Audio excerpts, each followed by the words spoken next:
Ian. Oh my gosh. Okay. I think we are live here. I just got booted. I got a little bit of feedback for Riverside. The user experience is just about always awful. So if you could fix that, that would be awesome. We're here with our field notes for the week. We are continuing with communication, talking about feedback today with Nick, one of our guides and our operations director. Excited to dig into this topic. I've not worked with any team over 600 people that have come out with us that has said, like, we've got feedback dialed. We're good at that. Everybody seems to struggle with it, ourselves included. So we're excited to be here and try to shed a little bit of light on it. Nick, welcome. And as always, how do you define feedback? Let's get the terms down. Yeah, thanks. Good to be back again. It's the flow of information between two entities. Like that is its baseline where it's at. It's best when that feedback is helpful. It's given with the intent of improving performance. It's got to be outcome driven. That's fundamentally where feedback is the best, where it's effective, where it's going. It's something we talked a lot about command and control last week, and that interchange between command and control is feedback. So it's where you sit and the flow of information back and forth. And we can get more into how you can improve that, whether or not it's actually good or not, and go from there. But interested to hear what you think about that and if what you would change from my definition or add to it. Yeah, so we're always in that, like, what's the definition and what does quality look like? So I think I learned something from one of my students at USD last semester as we were talking about feedback, and she was part of a presentation on feedback, and she said it's any information you get from the world or something like that, which really broadened my perspective of feedback because it's true, really. I mean, there is information that's not feedback. It's just you seek it out, you read a book. It's not really feedback. It's just new information, intelligence, or whatever. But any information you gain from your actions or non-actions is feedback. So if you trip, your feet are not coming up far enough as you walk, or if people don't engage with you, like you're not interesting, like you get all this feedback, and then it kind of makes me think if you're paying attention, you get a wealth of information about your performance and how you are perceived and how you're impacting other people in the world. So that's how I'm thinking about feedback in a large sense, is what information am I getting from the world in response to what I do or don't do. Yeah. But you're right. There's this kind of handshake protocol or closed loop communication feedback of like explicit on Teams. Here's I think you did well or not well. So what do you think quality looks like? Yeah, I was gonna say I think that quality is where you get into the definitions of positive and negative feedback. Both are there. Both have their benefits. Coming back from my background as a communications officer, radio etiquette is critical, and it defines an effective operation. So the obvious one is over versus out. People mess that up all the time. Over is I am done speaking right now and I expect a response. Out is I'm done speaking, I'm out of here, I'm not going to talk to you anymore. So, but even those simple phrases can be misjudged, misread, misunderstood. And then you got a commander sitting there like, I'm waiting for more, and I'm not getting anything. And that leads to a whole nother feedback loop of, okay, what happened? Where did they go?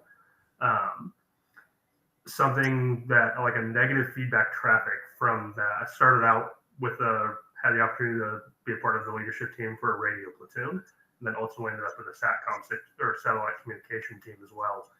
And we always had the phrase of what's the noise level being what's the negative feedback traffic coming in, and that negative feedback being anything that wasn't the actual signal we were looking for, anything that wasn't the information in the ones and zeros that go all over the globe and go through the air and somehow make that stuff work. Anything that wasn't what we were looking for was considered no noise and negative feedback because it didn't contribute to what we were trying to do. It didn't contribute to the mission of getting that signal across.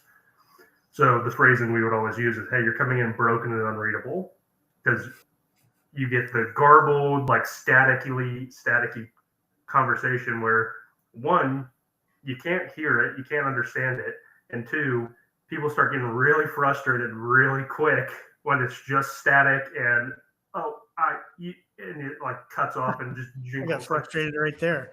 The feedback for Riverside is, hey, Knight's coming in broken and unreadable the first couple minutes of this. He's jumping in and out, he's pixelated. So that's the impact of negative feedback, of poor quality feedback, is not only are you not achieving the mission, not only are you not moving forward with what you need to get done, but it also adds to a lot of frustration, a lot of confusion, a lot of anger sometimes. And those emotions can very quickly spiral into making even more negative noise and even more negative feedback that turns into that feedback loop that you were just talking about. Another story that I always have when we're talking about feedback and negative feedback is our network operators were all working on like routers. So basically the thing that sits in your office that connects you back out to AT&T or Verizon or whatever cell tower you have, and you're using like the Ethernet cables and all the blue cords and stuff that run through your walls. To establish connections through that, we would do something called a ping command, where you could basically put a command into command prompt and ping someone. And if everything was working properly, all the protocols were there, everything was connected, that ping would go all the way through to the other side. They could see it, and then they could send it back to you. We would get phone calls for troubleshooting calls with like, hey, my thing's not working. It's like, okay, cool. Have you run a ping test?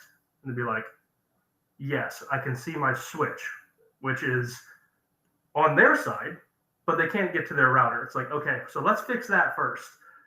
It's a process of working through it. So like when we start getting into how can you fix communication, how can you fix feedback systems, it's starting at looking at layer one is what we called it, or the physical layer of what's around me, what's sitting in my things that I can reach and touch. Let's check those first and then move from there. Because so often you get the blaming the distant end. So, and that comes on both ends of the spectrum of, hey, at the technician level, our CEO, he's not doing the right thing. He has no idea what we're talking about. It's like, okay, are you giving him feedback? Are you pushing information up that chain?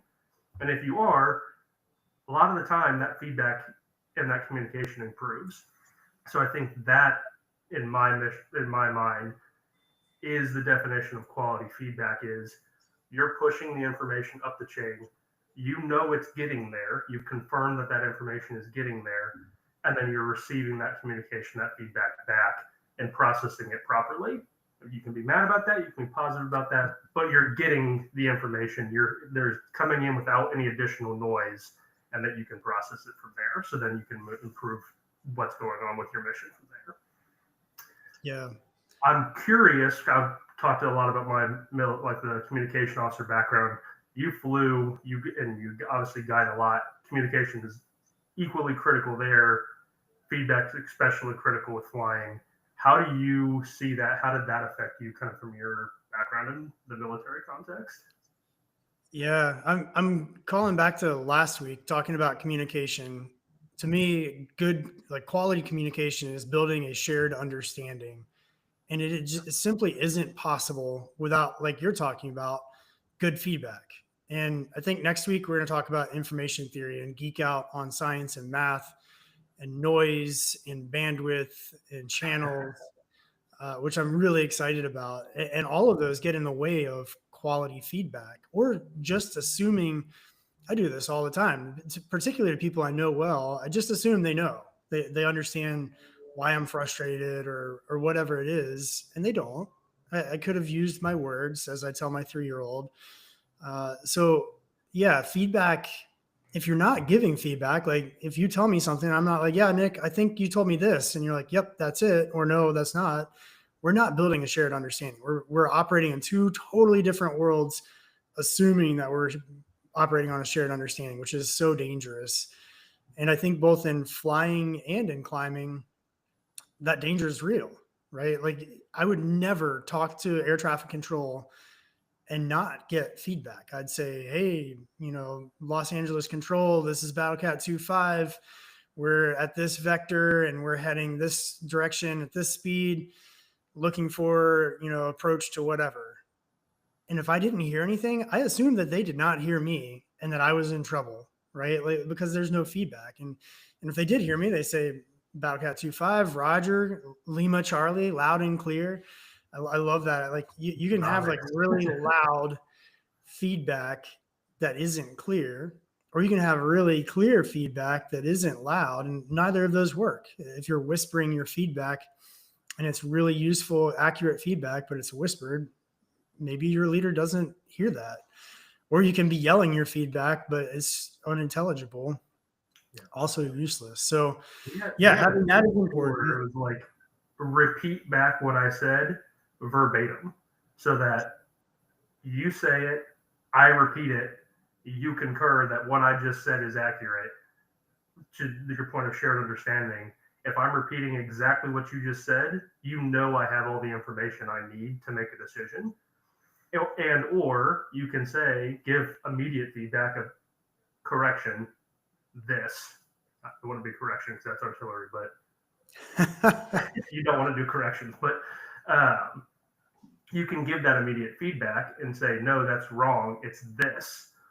And again, like the handshake protocol that you mentioned earlier, like that is critical of, especially in a team that maybe is new or doesn't have the same shared understanding of the same protocol, like the experience to know exactly what they're saying. Forcing feedback immediately, forcing it to happen right off the bat, at least until you've run through a couple iterations of whatever you're doing. So you know for sure when I say something, you know what I'm saying, and this is how we're saying it. Yeah. So tell me if I'm wrong here. I'm gonna test myself, Nick, because you're the commo. I'm just the one who like turns things on and off. But handshake protocol, if you're trying to connect two digital communication sources, source one shoots a encrypted message to source two. Source two gets it, wraps it up, sends it exactly back so that source one can say like, yep, that's what I sent. Exactly what I got back. We're connected. And that's how you know that you're actually talking. Without that immediate, explicit, direct feedback, those sources don't even know if they're talking or not. And you could be sending all your ones and zeros to the wrong place. So dumb that down for me. Make sure I'm getting that right. I don't know if I'll dumb it down, but to the science that we'll talk about next week. So that's UDP and TCP traffic. So basically what that means is on top of any message you send, it sends a header and a footer in that stream of ones and zeros. And that is what's being handshook, or that's where the handshake is happening. The distant end or the user is getting that, processing that header and resending that back. And if those headers don't match, then you're going to start getting errors. You're going to start getting latency. You're going to start getting extra noise because they're not accurate or there's something's happening with them. But with those headers and footers matched, then the information flows and is actually moving through the big wheel of ones and zeros in the sky. So like that is the science behind that. The kind of the math and the data link behind that is it's looking for those headers and footers to do that handshake, which is why we would do those ping tests, because it's true the ping is just sending that header out to ensure that that pathway is there. And then you can start sending all of your additional traffic at that point and stressing the pipes that you have. So I've got to tell this story. Mike Jones, one of our guides, another former Marine Corps commo. We have a type here at Cairn Leadership. I like it or not. You specifically have a type because you're married to one. Apparently, there's some data there. Mike now works for a company doing satellite communications. If you're on Wi-Fi on a flight, you're probably using Mike's team's work. And he sits down to next to someone on a plane, and they're complaining about, oh, the Wi-Fi isn't very fast, blah, blah, blah. And Mike's like, yeah, it has to leave the plane, go to a satellite in space, and then come back here. sometimes it takes a while. And the guy's like, oh, I didn't think about it that way. Kama's favorite tool is the whiteboard, where you can draw all the circles and triangles and the whole equipment string out. Because then, from an operations center, that was really helpful for root cause analysis. But it was also easy to an infantry operations officer be like, sir, this is everything we're trying to work on. Please stop yelling at me. We're here. We're going to be here in 2 seconds. This is where we're at. Comments get yelled at a lot. I feel nice.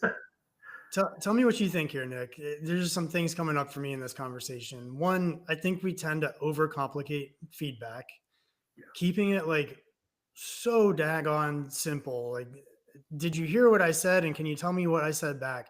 It feels like we're talking to children, but honestly, like we need that. We need that handshake protocol. And then I think we also elevated to this, like feedback. I have to give my team feedback, or I need feedback. Like, we're always getting feedback, and it is just a critical piece of basic communication. So if you're not looking for, asking for, building these opportunities in on a hyper regular, not like once a quarter, but like a couple times a day basis, you're actually not communicating well either. Like, you have to have that feedback. Did you hear me? Do you understand what I'm asking for? Did I do that okay? All the time. Like, after this call, we'll be like, how did that go? And that's just normal. That's just normal on our team, but it ought to be normal on any high performing team. How does that land with you?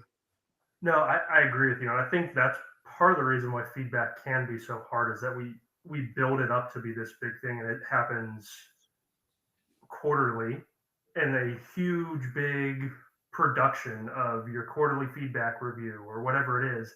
And so often you haven't done the additional feedback or the additional touch points leading up to that, or called them out for what they are. So in feedback, there's going to be things that it's all about giving new information, giving ways to improve. Sometimes those can be frustrating, or can be a little bit put someone on the defensive. And when you spring that on someone, that leads to even more breakdowns. So doing it more often, having it in small drips at a time, helps to make it more approachable, helps to make it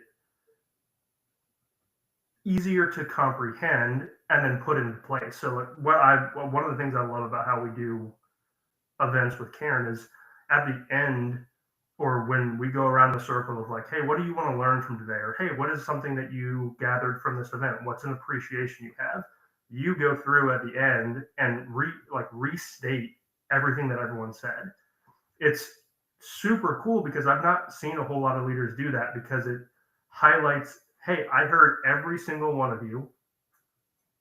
Am I right in what I'm saying? So immediate feedback on, did I hear that wrong, or am I comprehending that wrong? And then it gives you the chance to show everyone that, yes, I am fully understanding that the control that you've given me, all the feedback you've given me, I'm comprehending. And now I'm going to give you back some information based off all the feedback you just gave me. And we do that at least twice during an event, usually more, especially if we're out there longer. And then we'll get more formal feedback from Google reviews or whatever they may be after that. But we've built in systems where feedback is happening. It's called out explicitly multiple times during even a 2 to 3 hour event. On top of that, there's feedback happening, as you said, all the time. Whether it's a simple word of, hey, watch out, there's something there. That's not a pre-planned feedback point, but it is something that you're getting information that is going to change how you maybe act or react to a situation. So when a team recognizes those small moments and builds in those systems, that's when you get, I think, the best, the common understanding is the phrase that I think has been pulling through last week's conversation and this week, and I'm sure it'll continue for the rest of this series on communication, is when you're talking consistently, trading information, trading feedback, that's when you have the most effective teams because everyone's on the same page. Everyone generally knows what the other one is thinking, and that's when you get a lot of momentum and success. But it's hard to do, and it's very easy to disregard that. It does take some time, especially at first. It has to be intentional at first if you don't have the systems already in place. And that's where I think, for me personally, I've seen teams that I've on fail or not do effectively. Putting those systems in place just doesn't happen. And then you're relying on the every 6-month fitness report, Marine Corps example, of, hey, by the way, you're not doing this right. Yeah. Dang, that would have been nice to know 3 months ago. We could have changed it. We could have fixed it, and then we would be in a far better spot right now. I'm curious what you think on that. Why you think feedback is so hard for new teams or for teams when they're first trying to implement it? Yeah, I think there are so many reasons, and I think we're coming up on time, and I think there's so many great tools. Like, this is such an actionable topic. So I'm going to reflect back what you said. Systems are critical, like having scheduling weekly, daily checkpoints. We do that every Monday. We do it every evening when we're guiding. We do it at the end in depth for like an hour or two over cold drinks and a lunch. We have baked in scheduled opportunities for feedback. I think the systems are key.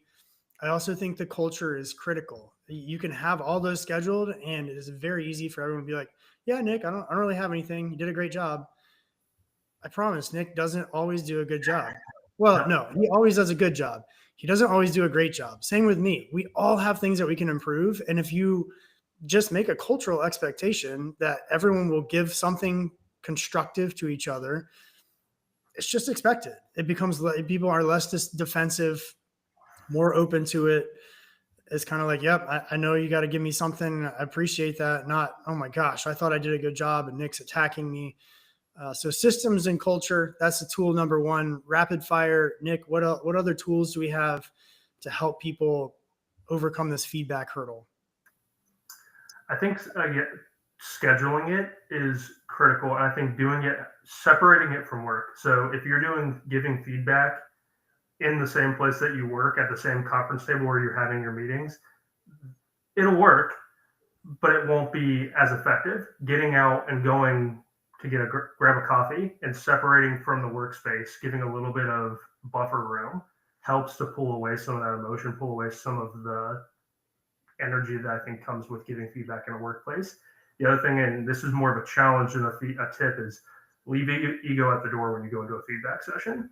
It is so easy to get defensive when someone's giving you feedback, especially if it's not positive feedback. But you need that negative feedback sometimes to learn and to grow and to move forward, especially in some of the business worlds. Especially when you're proud of something, you put a ton of time and effort into something, it's so easy to get defensive. So if you're going into a feedback session, the challenge would be leave your ego at the door, be open to that feedback, be open to improvement, because that's where you'll really get the most out of it. So one system of try and get feedback done in a consistent manner, do it outside of a work environment or the work context.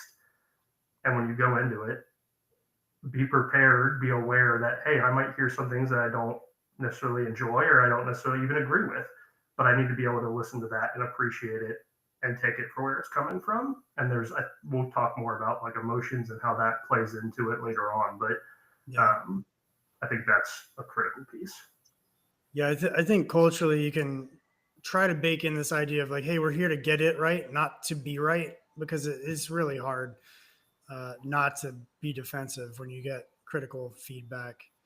I think two other tools, I have so many more that I want to share, but for the sake of time, I think labeling the type of feedback. This comes from Heen and Stone, their book, Thanks for the Feedback.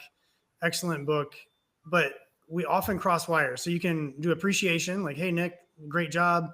You can do coaching. Hey, Nick, can I help you improve that for next time? And you can do evaluation. Hey, Nick, that didn't meet the standard. You need to fix it. And all of those are really important. But if Nick is hearing that feedback from me in and thinking that it's one of those kinds, and I'm intending that it's another, it can be really problematic. So if I say, hey, Nick, like, let me give you some coaching. Here are some things you could do better next time. And Nick hears that as evaluation. He actually hears like, hey, Nick, you're a terrible person. And I wish you didn't do this work because you're screwing everything up. That's what he hears. That's how he goes home feeling. And that's not at all my intention. So just saying like, hey, can I give you some coaching can really help. And on the flip side, if I say, hey, Nick, like if you don't fix these 3 things, I'm going to have to fire you. If Nick hears, hey, there's some things to fix, but Knight's helping me with some coaching, and I fire him next week, like that's going to be problematic. So being really clear, especially with evaluating and coaching, is important. And then back to like really simple frameworks: situation, behavior, impact. It seems so elementary, and I think because of that, we're like, well, I'll just give the feedback. I don't need to use that simple framework. Just use it. Write it down. In this situation, you did this, the behavior, and it impacted me and or the team in this way. So instead of saying, Nick, when we were guiding, you didn't know all of the things, and I wish you knew things better. Like that's going to be, there's no ways that's not going to be taken as a personal attack. Like I'm stupid and Knight thinks I'm worthless is what Nick's going to hear, versus, hey, on Monday when we did that event, situation, behavior, it felt like you weren't super prepared on this topic, behavior. It made me feel like I had to scramble and cover a little bit. Impact. What can we do to make that different next time? It depersonalizes that feedback. It still isn't going to be roses and sunshine. But Nick is going to take that and be like, oh, okay, yeah, I didn't really prepare for that super well. Maybe we can do some things differently for the next event. So situation, behavior, impact, I think is so useful. Any parting thoughts for field notes this week, Nick? I like that you brought up the I feel statement. It's very, this is a psychology thing. I'm sure we could talk to some of our guys who have that training, but using the I feel statements is another piece of this that I think gets missed sometimes. Because if you come at it, you did this, you failed at this, that is an attack. Whereas I feel like you were not prepared. Now that's a conversation, and you can't contest what I'm feeling because that's how I feel.